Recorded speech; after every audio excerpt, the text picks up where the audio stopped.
ఏలియా పాస్టర్ గారి మాటల్లోనే అసలు క్రిస్టియన్స్ మీద జరుగుతున్న దాడులు ఏ విధంగా ఉన్నాయి, క్రిస్టియన్సే సెల్ఫ్ గోల్ చేసుకుంటున్నారా, క్రిస్టియన్సే కావాలని ట్రోల్స్ చేసుకొని జనాలలో ముందుండాలని చూస్తున్నారా అనేది. ప్రైజ్ ద లార్డ్ అంటే అట్లా అంటే మిగిలిన దేవుళ్ళు కాదు, వాళ్ళని దేవుళ్ళు. మీరన్న ప్రైజ్ ద లార్డ్ తిరిగి నేను అంటానికి రెడీగా ఉన్నా. నేనన్న మాట మీరు అంటారా తిరిగి? నాకు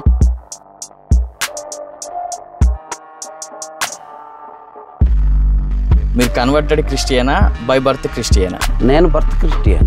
బర్త్ క్రిస్టియన్. మీ నాన్నగారు? మా నాన్నవారు కన్వర్టెడ్. సో మీరు కన్వర్టెడ్ కాదు? కాదు, మీరు బర్త్ క్రిస్టియన్. మీ వంశపారపర్యం అంటే ఇప్పుడు మా నాన్నగారి టైంలో మా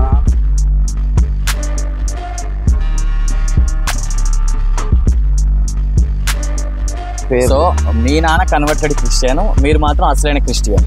నేను బర్త్ నుంచి క్రిస్టియన్.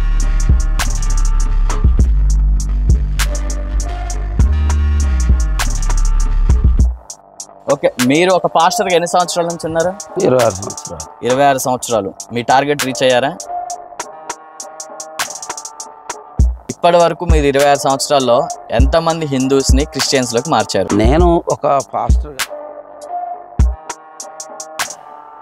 ప్రకటిస్తూ ఉన్నాం, యేసుక్రీస్తు దేవుడు, ఆయన దేవుని యొక్క కుమారుడు అని మనం దాన్ని ప్రకటిస్తూ ఉన్నాం. ఆ క్రమంలో ఒక్క నిమిషం, యేసుక్రీస్తు దేవుడా, దేవుడి యొక్క కుమారుడు? దేవుడు ఒక్కటే, ఆయన ఒకటండి. మీ గ్రంథంలో ఉంది, మీ బైబిల్లో ఉంది. అవును, పాయింట్ అది. ఇప్పుడు ఎగ్జాంపుల్, వినాయకుడు శివుడు వేరు వేరు, తండ్రి కుమారుడు వేరు వేరు, రాముడు లక్ష్మణుడు వేరు, యెహోవా ఎవరు, జీసస్ ఎవరు? శరీరం అనేది లేదు, జీసస్కి శరీరం అనేది ఉంది. ఇప్పుడు వీళ్ళిద్దరిట్లో ఎవరికి చావు లేదు? ఎవరిద్దరికి? యెహోవాకి కానీ యేసు ప్రభుకి కానీ ఇద్దరిట్లో ఎవరికి చావు లేదు, మరణం అనేది లేదు. మరణం అనేది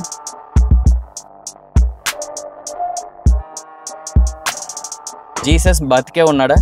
జీసస్ ఈ భూమి మీద జన్మి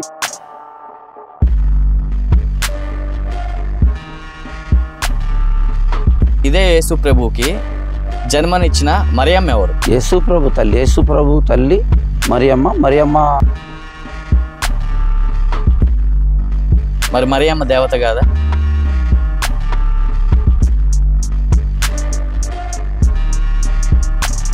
మరి గుర్తింపు ఎక్కడ? ఆమెను ఎందుకు మీరు గుర్తించి ఆమెను ఒక దేవతలాగా మీరు ఎందుకు కొలవలేకపోతున్నారు?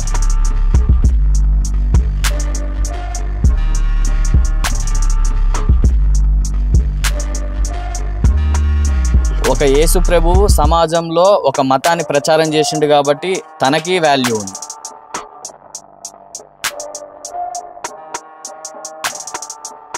మీరు అన్నట్టు ఒక్కడే నేను ఒప్పుకుంటా, దానికి తోడు నేనన్న మాట కూడా మీరు ఒప్పుకుంటారా? దేవుళ్ళు ఇద్దరు అంట.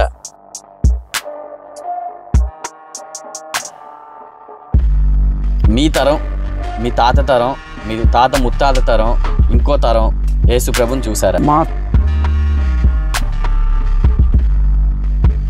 అనేది యేసుక్రీస్తు కన్నా గొప్పవాడు ఉంటే క్రీస్తు కన్నా ముందు పలానా ఆయన కాలంలో అని చెప్పేవాడు.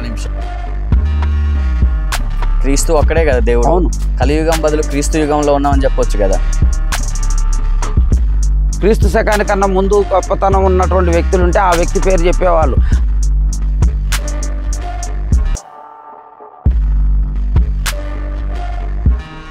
జీసస్ ఒక్కడే ఉండుంటే మీ నాన్నగారు పుట్టడమే మీలాగా ఒక క్రిస్టియన్ లాగానే పుట్టాలి కదా.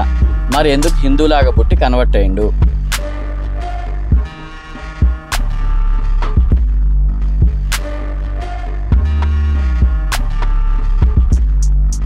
ఈ కలియుగంలో ప్రజెంట్ మీ క్రిస్టియనిజంలో ప్రజెంట్ ఇప్పటికి ఈ రోజుకి నడుస్తున్న ఒక పద్ధతులు ఉన్నాయి, అవేంటి మీరు చెప్పమంటారా, నన్ను చెప్పమంటారా?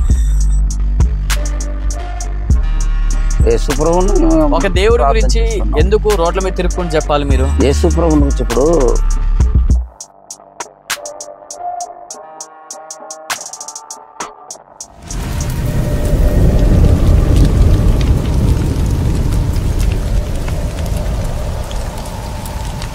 keep in touch, please touch subscribe button.